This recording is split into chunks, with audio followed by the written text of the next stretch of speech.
Hey Minecrafters, it's Kimise. How you guys doing? Whew. I'm doing some flying around the server. I just want to say thanks again for popping back in. Now, I do have some sort of bad news. It depends on the way you look at it. A little bit of disheartening news for me and some of my server mates. But when we jumped into 1.14 or that snapshot, we had a lot of fun, but there were some laggy issues with the server and with the snapshot.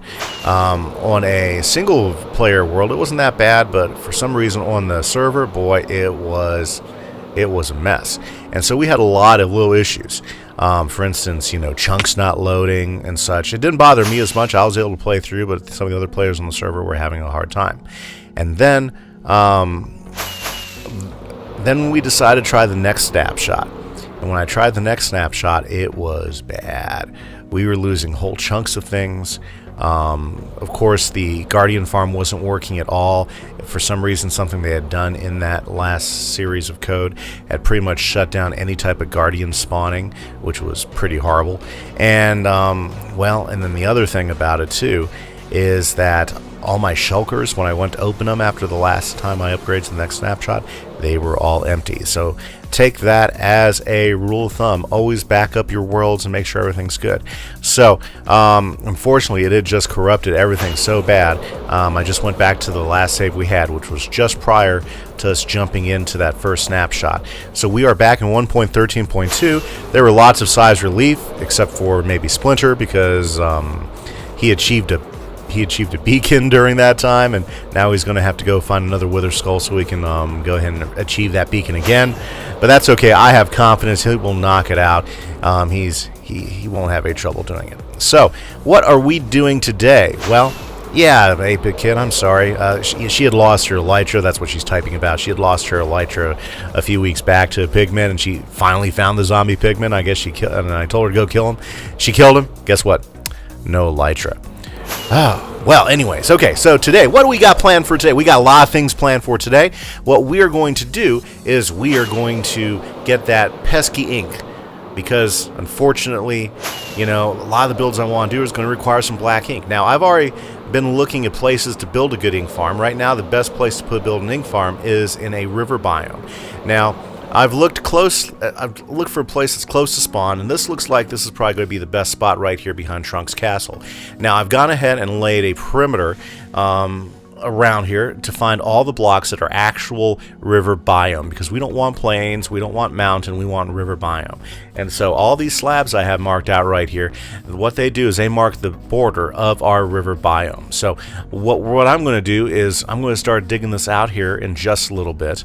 We are going to be using the Il Mango design for our farm, and that means we got to go ahead and do some digging down, because the way squid spawn is they spawn between level 62 and I believe it's Y46. Okay, so between 62 and 46. So what I'm going to do is I'm going to get some help. I'm going to lay out a beacon, and we're going to power through this digging.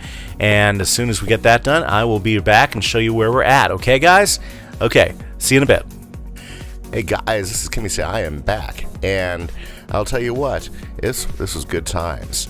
Me and 8-bit kid, we went ahead and we dug this all the way down to bedrock. Now, we didn't have to dig all the way down to bedrock. I just thought it'd be fun digging all the way down to bedrock. So basically, what we want to do is we want to make sure that, well, basically, squid, they spawn between Y62 and Y46. So what we're going to do in this area is we're going to use a design by Il Mango, in which we're going to build water columns between Y46 and Y62. Now, those columns have to be at least a space apart. They can't be a diagonal, because that way the squid will swim outside of those water columns and fall down. So I guess the next step is I'm going to go ahead and grab a block. We're going to go ahead and go to about Y40. That way we have plenty of room to create a collection system, get that floor set, and going to go ahead and build on from there. So I'm going to leave those diamonds for 8-bit kid, because she was looking for diamonds when she was digging and she didn't find any. Okay, guys, I will be back in just a second to move on to the next step. Hey guys, check it out. I've been working hard here since the last thing. So let me kind of explain how this kelp farm is going to work. Kelp farm. sorry, how this ink farm is going to work. So first thing I did is I went ahead and put the layer of which we will have the water. So right up there, that is where we're going to have all the water. That is about Y44, 43 or something like that. What we'll be doing is we will be doing columns of water on each and every one of those blocks. Now, to make a good kill zone though, because we want the squid to die, is I went ahead and dropped down to Y33. And so Y33, what I've done is I've gone across and I've gone ahead and made a landing zone for all those things up there so that when they land, they die. That's the whole idea behind that, okay? So now you might be wondering, why do I have water divots? Okay, well, here's what I'm doing is we're going to go ahead and use the and this will be the tough part of the farm, is we're going to be building this with sugarcane. Yep, sugarcane. Sugarcane's going to do a really good job for us. Assuming I can figure out how to make it stack up, because I don't think you can walk on sugarcane. So I think that's going to be a challenge. But anyways, so basically, in here we've got ourselves some sugarcane. Okay, so we'll take a few stacks of this because we're going to be using a ton of sugarcane.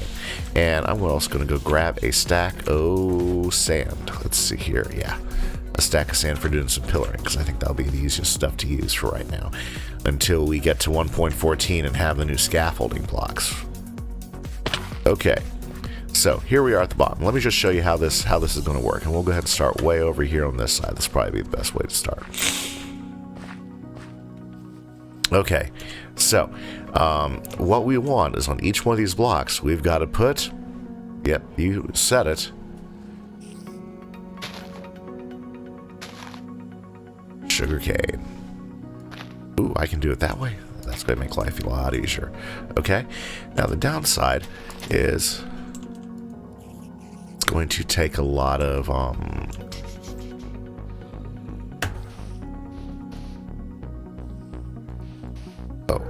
well, that's not going to work. It would take a lot of sugarcane to do this, because we got to stack it all the way up. So my sugarcane farm is working feverishly to get the sugarcane out. I'm pretty sure I don't have near enough sugarcane yet to do all this, but this is what I'll be doing. So what we'll be doing is we'll be stacking up the sugarcane up each and every one of these. Okay, now why is water there? Well, you got to have water to have sugarcane, right?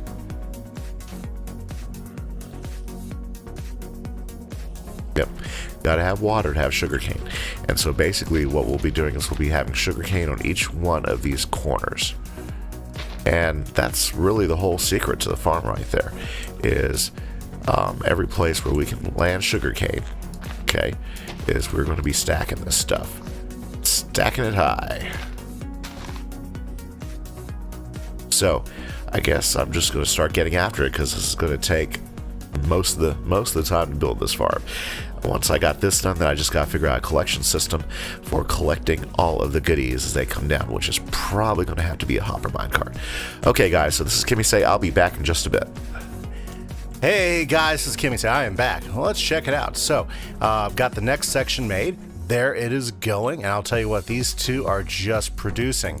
So in the time of me going up there and making sure everything was correct up there, let's go and fill that in, and coming down here and building the new section stuff, we have now got already 1, 2, 3, 4, well, let me take the junk out, but stacks of goodness of ink sacks. That's already out of the first one, so we got 4 and 5. That's pretty good. I mean, right there, that's a success. That's already more than I could get going out and fishing. That's pretty good. Now, notice how that one doesn't stop very long, but it has a really short run to make, but it's been really productive since. Now, the other one, I went ahead and did it the opposite way, so it would come down over here, right in here, so we can come over here and check them both. And this one, I just completed, just a moment ago, we've already got almost 2 stacks of these things right here.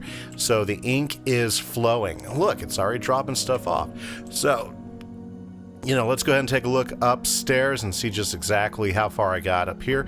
Actually, it's not a whole lot different. The big thing that I did is I went and finished off on this section, the last part of the El Mango design, which was going up there, and each one of those water stacks, you can't see really well from down here, but let's go go upstairs and check it from up there, because you can see it pretty well up there. I should have dumped off all those redstones. It doesn't matter. Okay, so we'll take a look at what I did up there. So the final piece to the El Mango design was using kelp. So you use the sugar cane to go ahead and create dropping points so that, when the squid move out of the area, they drop right down. The other part of it is you want to make sure that you had something in the blocks, and that would cause the squid to, once they'd spawn, they'd go ahead and move out of the block. So basically, there's a couple ways you could do this. One of the ways that he gave us was to use... Actually, this was the way to use it. This is the way I think in both examples of his farm was to go ahead and use kelp blocks. So these kelp blocks go ahead and do two things. They make it a source block, but they also make it a place where when the where the squid want to go ahead and do their thing to move out of the way, they are going to automatically this is going to help push them out. So it helps make the farm much more efficient. It helps take care of also, like, I don't know if you saw that, but I had a lot of salmon spawning, and right now I'm not getting any salmon spawning. So what this does, this helps reduce the salmon issue as well. So there we go, guys. We have got a fantastic looking farm. But with that, and I'll tell you what, after several days of working on this has really taken a lot of my time, but I'm glad we finally got it done. This is going to be a great resource for the server. You got to have black ink if you're going to build anything fun. Well, anyways, this is Kimmy. I want to say thanks to everybody who subscribed. We had a couple new subscribers this week. Thanks, guys. Appreciate you hopping on. Remember, go ahead and share the videos out with other people. Hit that like button. That is one of the best things I can do to help my channel out, so that we can go ahead and get out there. Hit subscribe, hit like, hit that bell if you don't want to miss another video. Thanks, guys. Once again, this is Kimmy. Have a great day. Bye-bye.